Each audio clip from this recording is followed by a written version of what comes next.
hope you got a little bit of a taste of what makes Playa Viva so special. And the next time you take a trip, it's one where your vacation meets your values. Look, well. Thank you very much for making the time to do this.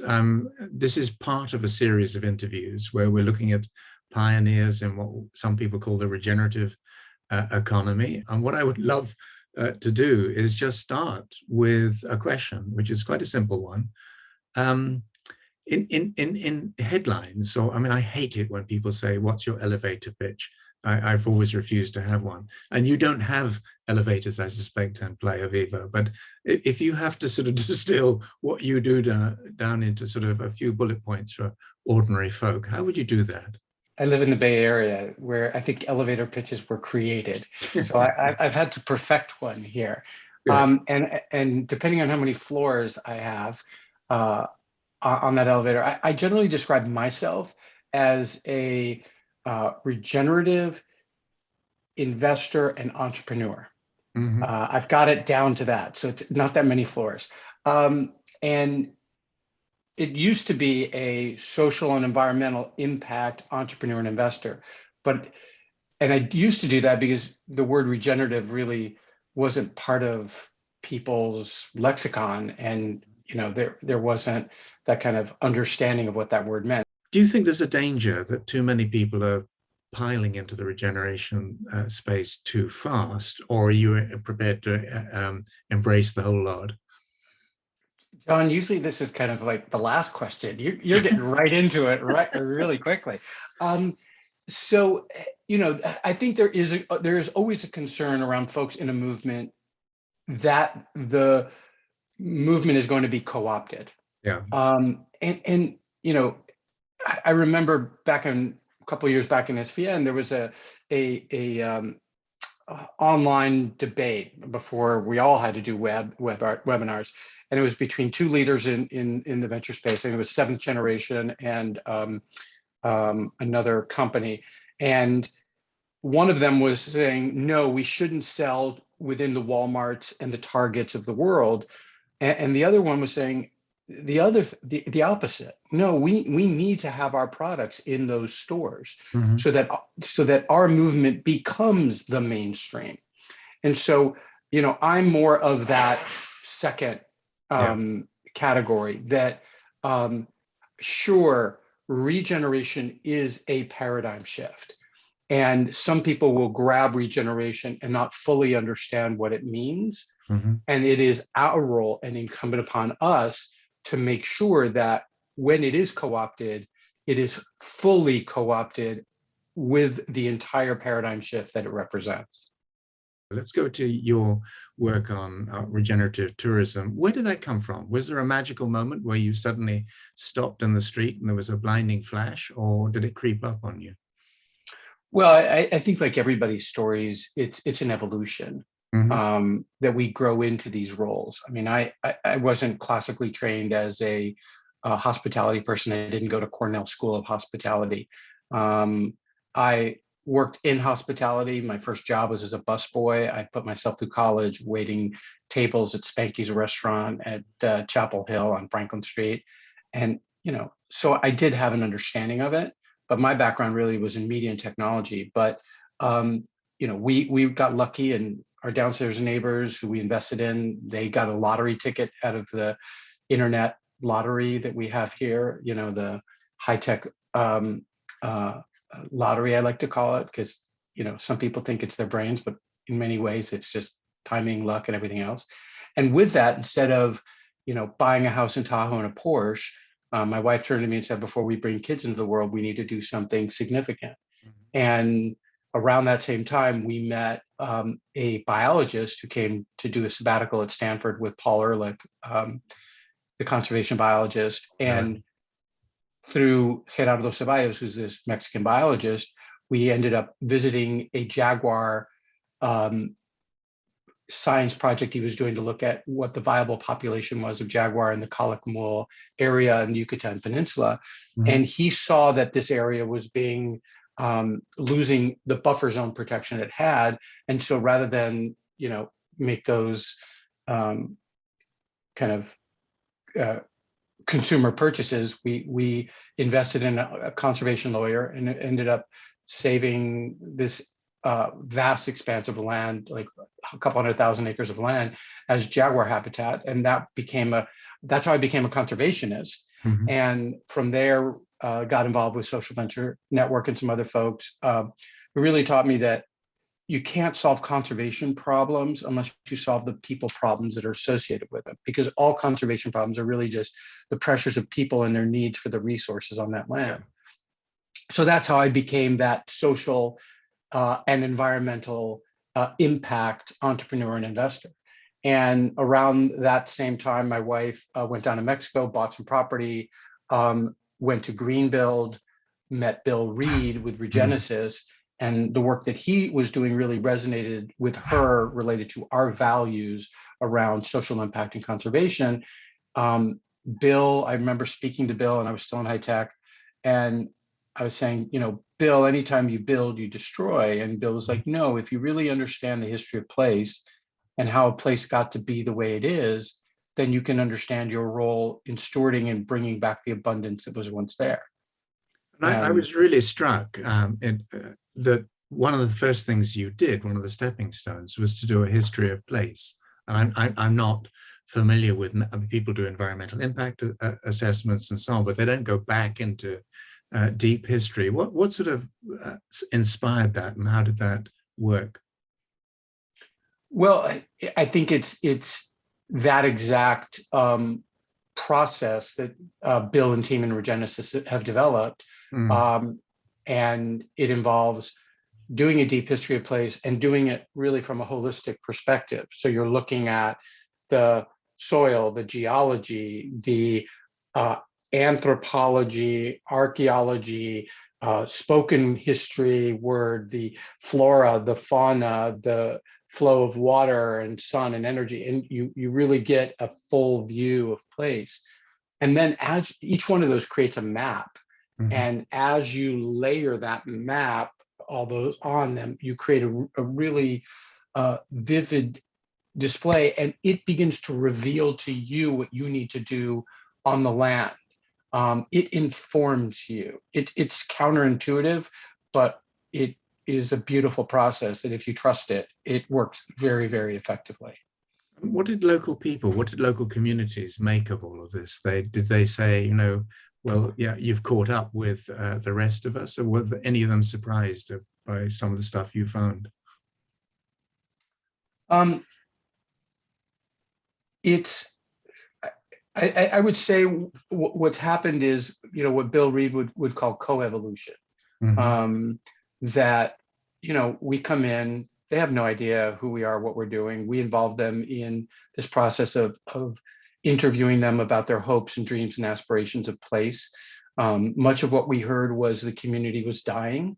Many of the folks from there was no economic opportunity. They would move to the hotels in Zihuatanejo, about an hour away, or if they got a good education profession, they'd move to Mexico City or Guadalajara, big city. Or many of them moved to El Norte, which is, the US, for agricultural jobs or other economic opportunity. Playa Viva has really become a place where not only have we created economic opportunity for the people that are there, but many folks have come back home and begun to work with us. I think the other thing that's happening is we're now embarking on an entire watershed regeneration program, where we're not just working with a local community, but we're going all the way up the watershed, and we work with them on education, health and wellness, sports activities with kids. And then we're, adding to that farming, regenerative ranching. It's, again, a much more holistic approach. So what do they think? You're gonna have to ask them, but the general feedback we're getting is that they want to be part of creating this positive change in their life. And just to add one more point. Yeah. Somebody asked me recently, what makes me the most proud of what we do? And it's when, let's say, the head of permaculture comes to me and says, David, you're not going to believe this, but this guy from the team, I went to his house and he's gotten rid of all pesticides. He's all organic. He's using some of our permaculture principles and how he's managing his farm. when you see that level of change in what you do directly into communities, that is, for me, the most satisfying part of what we do. Why do people come to Playa Viva? What are they expecting? How do they get there? How do you sort of attract them in the first place? What do they then experience? And I know it's been successful because I know there's been a lot of sort of recommendation of people saying we need more of these in more parts of the world. But what do people expect and what do they find? Yeah, great question. I think there is a broad spectrum from people have no idea what to expect because they're going on a retreat and the leaders picked our place and they showed up and there are bugs and they're freaking out. And I love when we get people like that because the transformation of folks like that is the deepest. And then on the other extreme, we get people who are like, I heard about you through a friend or found you on Instagram or read a newspaper article or magazine article about you. We were luckily recently featured on the cover of Travel and Leisure magazine in April. And I read everything on your website. I read every blog post you have. I saw every video that you had, and they have done all their homework and everything in between. But I think to sum it up, we use a term where your vacation meets your values. And we find that folks tell us that we check all their boxes, even boxes they didn't know they had. And many of those boxes are immersion in nature, but still luxurious, honoring of place and positive relationship with the community and giving back to the community, farm to table food and good food programs, some work with the natural habitat like the turtle sanctuary and what we're in, and maybe it's health and wellness and the spa, they're all, we begin to start to check those boxes. No, that's impressive. And how long has this been running? Because it sounds as though you're already hitting multiple bases, but there must have been a pilot or experimental period where you were testing things out, or did it all come together full blown? It co-evolved, and we started with the design charrettes, and we did the history of place, and we defined the core values of what we are, and you can find those online. And then we developed. Originally, it was going to be fractional ownership and homes on the beach, and this was 2007, 2008. The housing, global housing market collapsed and second home market didn't exist. And so we converted our model homes into boutique hotel, and we opened with 5 rooms and then added 3 more rooms with money from Conservation International and their arm Verde Ventures for funding. And then added 4 more rooms to 12. And now we're in the process of adding 6 more tree houses and growing. So it's really been, an evolution like nature. When we started out and we planted, thousands of trees, I could, wrap my fingers around those trees. Now I can't even get my hands around those trees. Wow. We're starting our 13th. One of our guests told us they'd been there for a while, and they said, it's interesting watching people as they come in. It takes about 24, 48 hours until what they call the Playa Valium kicks in. and you see it on people. It's, when you're immersed in nature and you don't have the noise of an air conditioner or refrigerator in your room going, and our bodies are devoid of that mechanical noise, it changes us. The other point we make with people is re-entry is a bitch, because when you walk into that airport, you get hit by like fluorescent light, and it just, you realize the change that happens. So I think, it's more noticeable when you go back. That's when you really see the change that happens to you. One of the things that really struck me in the History of Place account on your website was the recognition that there had been earlier waves of settlement and that people had shaped the landscape to some degree for agriculture and other reasons. Can you talk a little bit about that? I mean, what had happened in the area previously, and what have you done to celebrate or spotlight or not damage some of that legacy? Yeah, you know, when the Regenesis team came and they came with their permaculture guys, and they walked the land, there's kind of 3 peaks on our property, and the land undulates, and they were like, these undulations are not natural formations. And after we did the topographical study, 2 of the hills line up perfectly north-south, slightly off. And we kind of came to the conclusion that we might have an archaeological site there. And then we invited in, because part of the entitlement phase is, if we have an archaeological site, bringing in the INA, the Mexican Institute for Archaeology and History. And they did a study, and they said, yeah, there was a population here. There's a museum further down the road which talks about the tribute to the Aztecs from the different communities along the way. And one of those communities is called Suluchuyan, which we believe is the evolution of Huluchuca, which is the town that's next to us. And that community lived at Playa Viva on these agricultural terraces. They told us that it probably had a population of about 1,000 people, give or take 500, depending on the time. That there was a pyramid on the property next to us, but the pyramid wasn't ground up. It was more formed by river rock on the different layers. When you dig down, we found pots and lots of pottery and grinding stones. We also found some medicine rocks where probably the shamans worked. There were 4 or 5 in that area. 4 or 5, yeah, about that many. So it's important for us to know the connection between our place and Huluchuca and that watershed. My hope is that we can honor it with a museum and have people from the local community who have different archaeological facts being able to display those eventually and really honor the history of place. And we do want to integrate kind of the medicine rocks with some of the work that we do in wellness. But up to now, we've really just kind of kept it low key and tried not to have it be trampled or used in excess.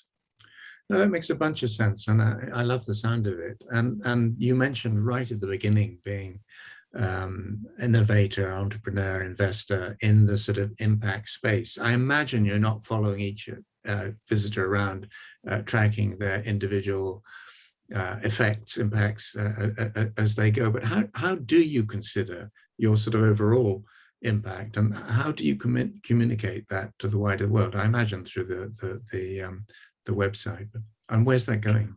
What comes to mind related to that is, we look at the guest and say, the guest that goes to a hotel, stays in their room, orders room service, drinks from the minibar, never leaves, could be anywhere. Yeah. That hotel room could be anywhere. They have no sense of place. And so really the goal of our entire team is to create a sense of place with that guest. And that happens naturally. They come to the dining room, they eat communal meals, and they get to know other guests who talk about their experience on the landscape. And we invite people then to kind of explore in broader and broader concentric circles around the place. So going out to the turtle sanctuary, which is, at the edge of the property, going out to the farm and doing the farm tour with our head of permaculture, going into the community with Colleen and Ariel to engage and participate in the community, to take one of our most popular excursions up the watershed to the Gutierrez farm and experience that. The further people go and the deeper they connect to the community, the deeper they connect to the place and to themselves and come back. I mean, it's good for it's good for business. So that's, I think, one answer for what you're doing.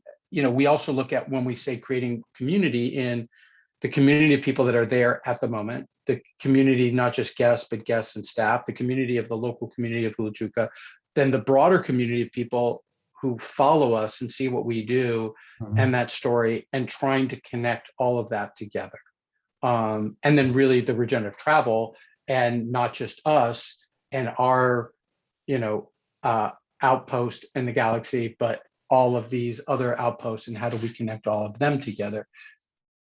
And when you think about regeneration, to go back to where we started, clearly for you, there's a transformational regenerative experience for the visitors, and then that sort of gradually ripples out into the wider world. When you think about regeneration, some people might imagine that net, everything you do is regenerative, whereas I imagine some of the things that you do use materials, use energy, and so on. How do you think about that? Is that an investment in a regenerative system, or is it a sort of a agitation that you want to get rid of over time? Yeah, it's a great question, and I think it takes multiple factors. Yes, 100%, it is an investment, and it evolves over time. So water systems, for example, we start out with fairly simple gray water systems that go into our gardens. Now we're moving into a larger investment where the gray water and black water are merged together into one system that goes into a pond that is going to have flowers that then those flowers go into the hotel and provide us with potential opportunity for selling flowers from it. The other part, of regeneration, again, from an investment standpoint, is, if you look at Playa Viva on Google Earth or on Google Maps, we are this green island, this Garden of Eden on areas around us that are degraded. What is the value of the biomass that we have there? What is the value of the biodiversity there? You look at New York City, what's the value of property next to Central Park versus not, right? Yeah. And that's part of it. I think, the work that we do in the community, that's like an insurance policy, because the communities, they have a vested interest in our success because we have a vested interest in their success. There's reciprocity that is created there, and a resilience that's created there. So, those are all huge investments that we make. But, part of that is, if we invest in education now, in 10 years or 5 years or less, we have a better educated workforce that is available to us. Simple examples like that. So we do look at it exactly from that regenerative standpoint of moving from scarcity to abundance, moving into systems of reciprocity, building resilience in our overall systems as a result. I get the sense that you really want to replicate and scale, to use the jargon, what you're doing, but you have a very different model in mind. You're not intending to become the next Hilton Group, for example. How do you see this evolving or co-evolving over time? When I talk about regenerative travel, I talk about us being prisoners of our own paradise with our passion projects, and that there's a lot that we could learn from each other, from the sharing of best practices, creating economies of scale, and then moving to legacy and liquidity. And that really is the business model around regenerative travel. And I think nature grows that same way too.